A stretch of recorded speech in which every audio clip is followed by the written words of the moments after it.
Hey! Alors, dans cette vidéo, j'avais vraiment envie de vous ouvrir un petit peu mon cœur et ma tête d'ailleurs sur le fait d'avoir un enfant qu'on n'a pas forcément désiré. Parce que là maintenant, vous voyez, j'en arrive quasiment à entamer mon 6e mois de grossesse. Et en fait, si vous voulez, je m'émerveille jour après jour de cette transformation qui a pu s'opérer dans ma tête. Et j'ai vraiment envie d'en parler.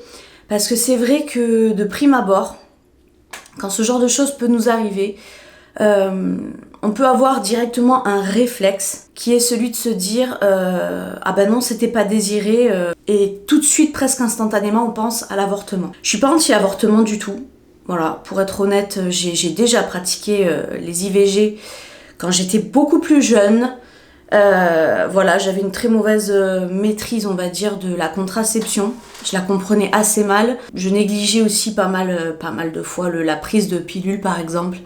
Je pensais qu'elle était responsable d'infections urinaires, voilà, de cystite, parce que j'en faisais aussi beaucoup, sauf que ça n'avait rien à voir. Arrivé maintenant à 31 ans, j'allais dire à quasiment 31 ans, mais non, je les ai bel et bien. Je trouve que c'est devenu plus compliqué de songer à ça. Et encore plus quand tu as déjà des enfants, je sais pas, hein, je veux pas généraliser du tout parce que j'en sais rien.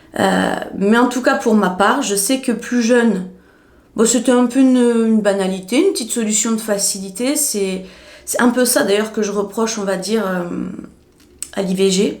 Oui, parce que je lui reproche un peu des choses malgré que je sois pas contre. C'est que beaucoup du coup vont avoir conscience qu'elles banalisent leur prise de pilules ou leur contraception. Elles vont se dire on s'en fout, même dans leur tête, pour elles-mêmes sur l'instant T. Mais c'est après, une fois que elles sont dans la mouise, que voilà, elles vont se trouver des excuses ou qu'elles vont mettre les excuses sur le dos des uns et des autres et qu'elles vont directement penser à l'IVG, mais sans sentiment aucun. Encore une fois, c'est pas tout le monde. Mais voilà, je veux dire, je vis dans ce monde tout comme vous, je côtoie des gens tout comme vous, et on sent en fait qu'il y a une espèce de détachement entre votre état et l'acte. Et je pense que c'est pour ça aussi que parfois il y a aussi des genres de chocs de génération avec des gens qui comprennent pas forcément, des gens d'un âge un peu plus avancé, qui comprennent pas les plus jeunes en se disant mais c'est dingue de banaliser à ce point-là cet acte et tout ça, parce que on ne le perçoit vraiment pas de la même manière à un âge un peu plus jeune et à un âge un tout petit peu plus mûr, parce que je me considère pas encore comme trop mûr, vous voyez. Je pense que je vous ai déjà abordé le sujet dans cette vidéo, où je vous explique un petit peu mon changement d'avis. Donc j'avais déjà un peu abordé ce sujet de l'enfant qui n'est pas désiré, mais à qui finalement tu vas donner une chance de voir ce monde. C'est une décision, je trouve, un peu moins abordée sur les réseaux sociaux. Peut-être que je me gourre encore une fois, mais j'ai l'impression qu'on parle plus du contraire, c'est-à-dire on aborde plus le sujet des avortements finalement sur internet. C'est bien d'en parler aussi, mais je trouve que ce sujet est plus abordé, tandis que le côté résilience et de se dire un petit peu et si finalement je donnais la chance à ce bébé alors que de base il n'était pas souhaité. J'ai l'impression qu'on en parle un peu moins parce que voilà, encore une fois, on défend beaucoup l'IVG, et j'ai aussi cette impression, cette intime conviction que tout ce qui va aller à l'encontre de ça va être considéré comme du bourre-mou ou des discours anti-IVG, pro-vie ou compagnie, alors que on peut tout à fait être en plein centre, en plein milieu, sans blâmer ni les uns ni les autres, mais à juste être un être humain avec toutes ses nuances. Donc pour récapituler un peu la situation, j'étais pas fermée à un 3e enfant, je le disais d'ailleurs assez souvent, je ne suis pas fermée à un 3e enfant, mais pour moi, les 2 premiers étaient venus pas dans les conditions que j'aurais souhaité, c'est-à-dire que là, que j'avais un peu cette impression d'avoir brûlé pas mal d'étapes dans ma vie, et en fait j'arrivais à un âge où je me disais j'ai juste envie de me prouver que je peux avoir le contrôle de la situation, que je peux avoir le contrôle sur ma vie, comme certains qui décident d'abord les études, d'abord la carrière, à tel âge le mariage et puis ensuite le bébé, et qui y arrivent. Je suis admirative vraiment de ces gens en fait qui décident de faire de leur vie ce qu'ils ont choisi d'en faire. Et j'étais vraiment dans ce mood où je me disais je suis pas fermée au troisième enfant, mais à condition que ça se passe comme je l'ai prévu. Et comme je l'ai prévu, ça sous-entendait quoi? Ça sous-entendait que je termine les études que je venais de reprendre. Ça sous-entendait que j'achète la maison de mes rêves, que je puisse bien la faire à mon image, à mon goût, que mes enfants soient bien dedans et que je puisse déjà être enceinte, tout en préparant gentiment en fait la nouvelle chambre de bébé. Enfin voilà, c'était vraiment des petites volontés, des petits rêves comme ça que j'avais envie. Encore une fois, pour récapituler très rapidement, durant cet été, j'ai eu un dérèglement hormonal sur 3 mois. Et sur ces 3 mois de dérèglement hormonal, il y a eu un mois où j'ai cru que j'étais enceinte. Mais alors, je l'ai cru. Hein. J'en ai pleuré, j'en étais désespérée. Pour moi, vraiment, cette expérience où après j'ai appris que je n'étais pas enceinte, cette expérience m'avait fait comprendre une chose, c'est que vraiment j'étais pas prête pour ce 3e bébé et que c'était niette. Et ensuite, le mois d'après, toujours en dérèglement hormonal, finalement c'est là que je suis vraiment tombée enceinte. Et la réaction a été beaucoup plus dosée que la première réaction où je me suis fait peur toute seule. La première réaction, vraiment, elle a été full rejet à 100%, ouais, vous voyez. Tandis que la deuxième fois, non, c'était dosé, c'était 50-50. J'ai réfléchi jusqu'à très très tard, jusqu'à avant la fin du 3e mois de grossesse. Je me posais encore la question de est-ce que je mène ça à bout, à terme, ou est-ce que, non, j'arrête, je sais pas, qu'est-ce que je dois faire. Et comme je vous expliquais en tout début de vidéo, si j'avais été dans cette situation il y a 10 ans en arrière, ou même 5 ans en arrière, je pense que j'aurais encore une fois bien banalisé le truc et je me serais dit, oui, je suis enceinte, mais bon, j'avorte quoi, voilà, c'est réglé. Hein.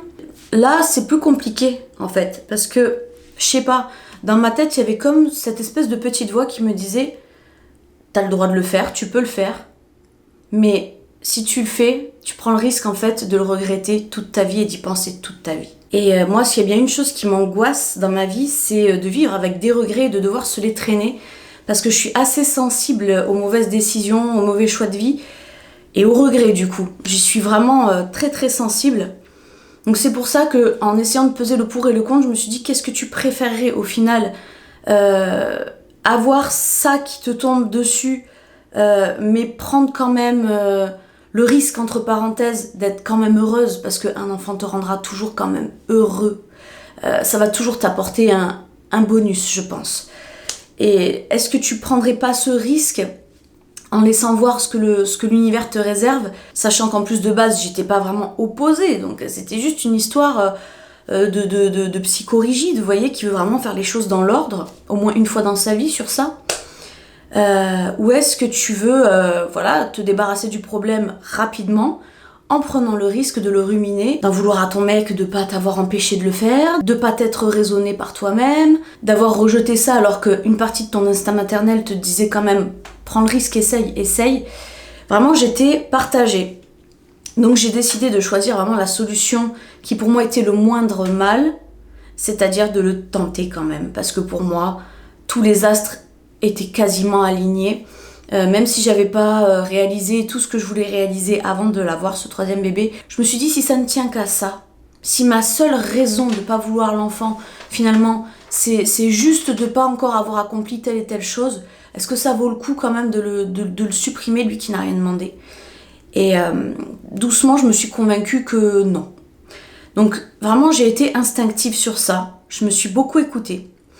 Et je me dis que ça vaut le coup parfois de pas mal s'écouter, plutôt que d'être un peu impulsif et de tout de suite foncer au centre d'IVG, parce que je sais que si je l'avais fait, je me serais vraiment mordu les doigts. Et là où j'avais vraiment envie de vous faire cette vidéo, si vous voulez, c'est que je réfléchis beaucoup tous les jours, et tous les jours j'ai un nouveau sentiment qui se renforce, et je sens que ce bébé, en fait, finalement il était peut-être pas provoqué, il était peut-être pas désiré, mais alors c'est un enfant qui me fait ressentir des choses que je n'avais jamais ressenties pour mes 2 autres enfants.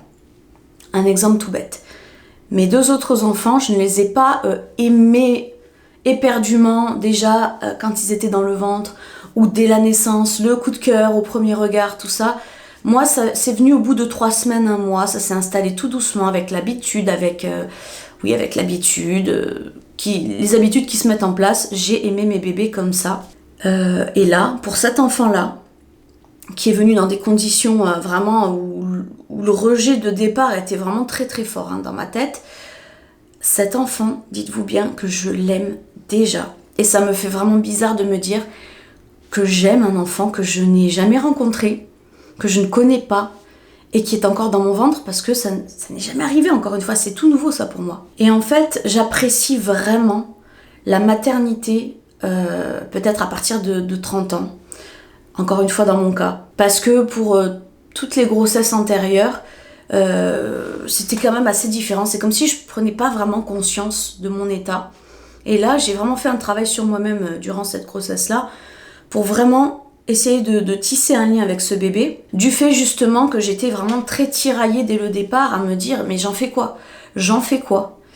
Et pour ne pas avoir à regretter mon choix de l'avoir gardé, du coup, j'ai vraiment fait pas mal de méditation, de conscientisation, je sais plus comment on dit ça, mais j'ai vraiment conscientisé cette grossesse pour justement me faire un lien très très puissant avec, et je crois que ça a vraiment fonctionné parce que cet enfant je le bénis, cet enfant je l'aime, cet enfant je le rêve, je me l'imagine, je le touche tout le temps, je parle avec lui même, enfin je sais pas, il y a vraiment un truc, un fluide qui se passe entre lui et moi que je n'avais jamais exploité pour mes grossesses antécédentes.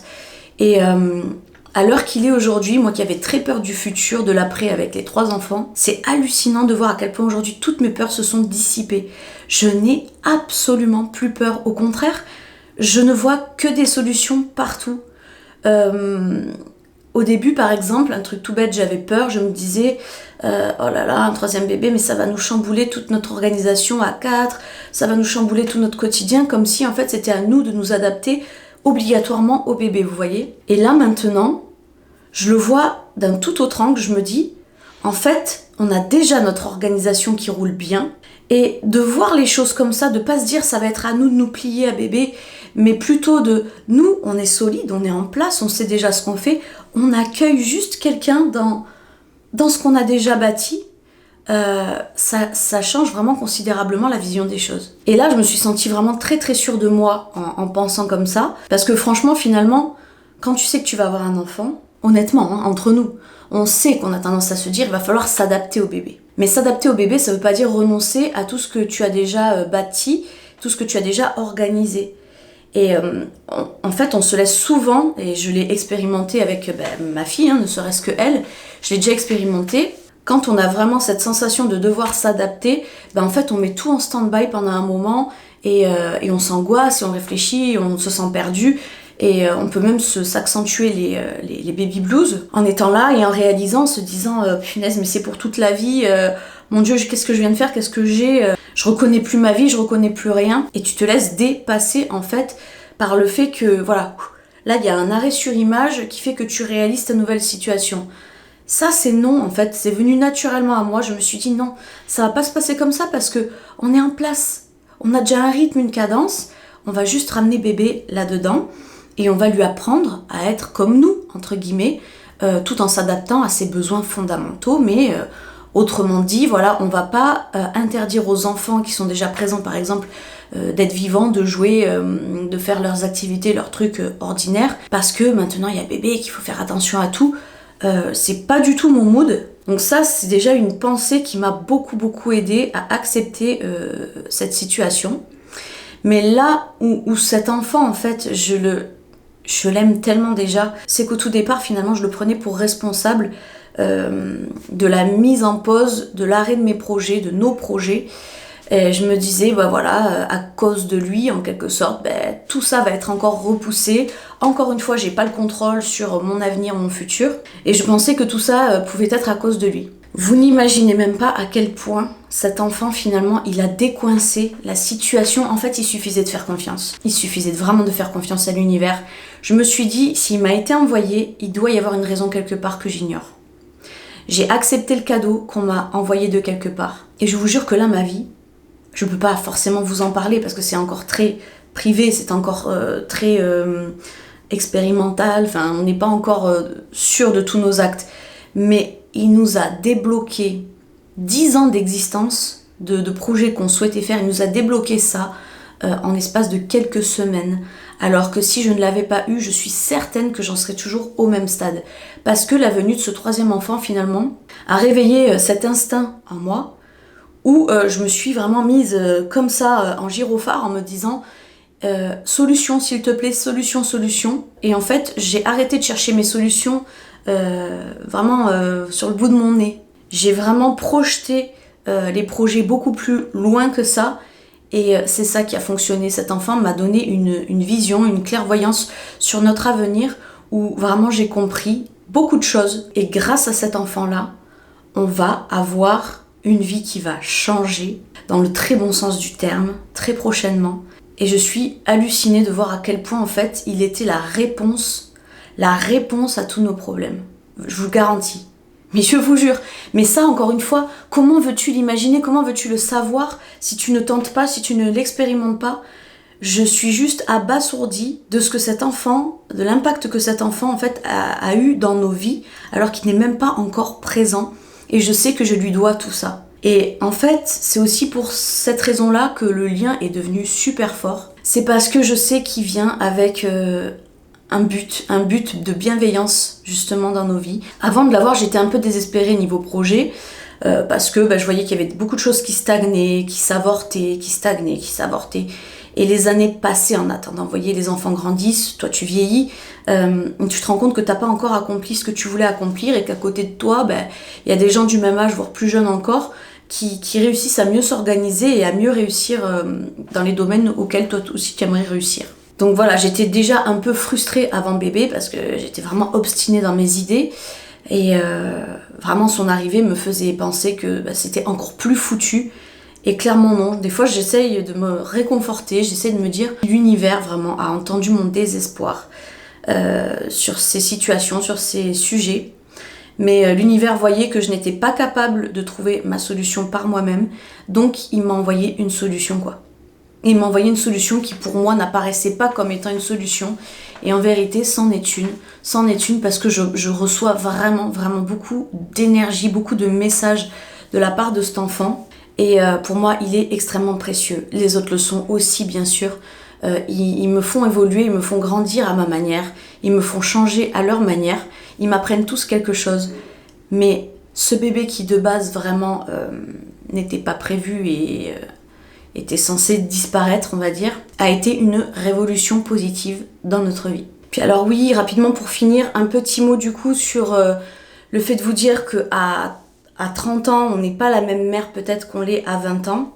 Alors tout le monde vous dira c'est une question de maturité, voilà, le fait d'être mûr et compagnie. Cela dit, je pense que plus tu vas prendre de l'âge, plus tu as de bouteilles, plus tu as un état de compréhension de ton état et de lucidité. C'est vraiment la lucidité qui fait toute la différence, je trouve, dans la parentalité. Cet état de conscience. Parce que une fois de plus, si je me prends pour référence, à 20 ans, je me sentais vraiment prête à être mère, mais vraiment, je me sentais prête. Les enfants, je connaissais, les enfants, je savais y faire avec. Donc, je me sentais prête, mais j'avais pas cet état de conscience. Pour moi, j'étais juste enceinte, j'allais avoir un bébé et le raccourci, voilà, ça s'arrêtait là. Pour ma fille, c'était pareil, voilà, j'étais enceinte, j'allais avoir un bébé. C'était un peu différent parce que là il y avait vraiment ce côté on partage avec la belle famille, voilà les sentiments, je me nourrissais un petit peu des joies des uns et des autres, et là pour ce bébé avec 6 ans de plus encore que mon dernier bébé, donc ça fait 6 ans que j'ai plus été maman d'un tout petit bébé, et bien on prend de la bouteille mine de rien, et vous voyez encore une fois moi qui me pensais pas prête pour ce troisième bébé, en fait on réalise qu'on a un instinct qui est jamais bien loin et qui peut se manifester, se déclarer, ressurgir à tout instant pour t'étonner et te surprendre à toi-même. Et la lucidité que j'ai aujourd'hui, la conscience de mon état de grossesse et de ce qui va venir par après, plus l'expérience déjà des précédents, me met dans une condition extrêmement confortable en fait. Je vous assure, je me sens vraiment confiante, je me sens solide, je me sens armée. Chose qui ne me sautait pas encore aux yeux il y a 2-3 mois en arrière, 3 mois en arrière on va dire. J'étais encore assez perdue, mais aujourd'hui, pour ne parler que de la grossesse, on verra pour la parentalité après, c'est une chose encore différente. Mais pour l'état de grossesse et de conscience, je trouve que je l'apprécie beaucoup plus maintenant, un peu comme du bon vin, vous voyez. Plus tu prends de l'âge, plus c'est meilleur. Ben c'est pareil, j'apprécie beaucoup plus ce qui est en train de se passer. Et du coup, ça m'offre une expérience absolument merveilleuse. Donc voilà, c'est une histoire, une anecdote parmi tant d'autres. Je préfère le préciser, le répéter, je suis pas pro-IVG, je suis pas anti-IVG, je suis pas pro-vie ou anti-vie. J'avais juste envie de partager avec vous cet autre aspect, vous voyez, cet autre scénario qui peut s'offrir à vous finalement quand vous tombez enceinte et que vous le décidez pas vraiment.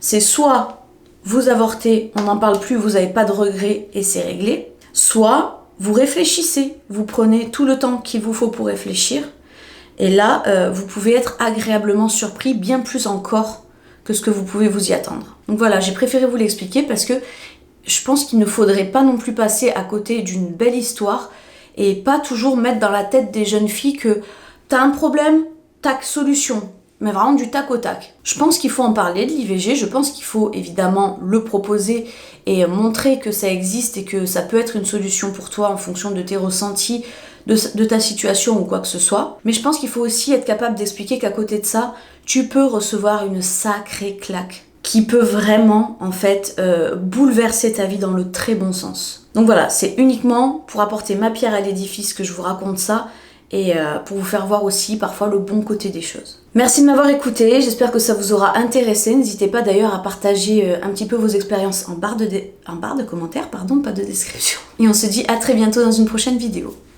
Bye bye.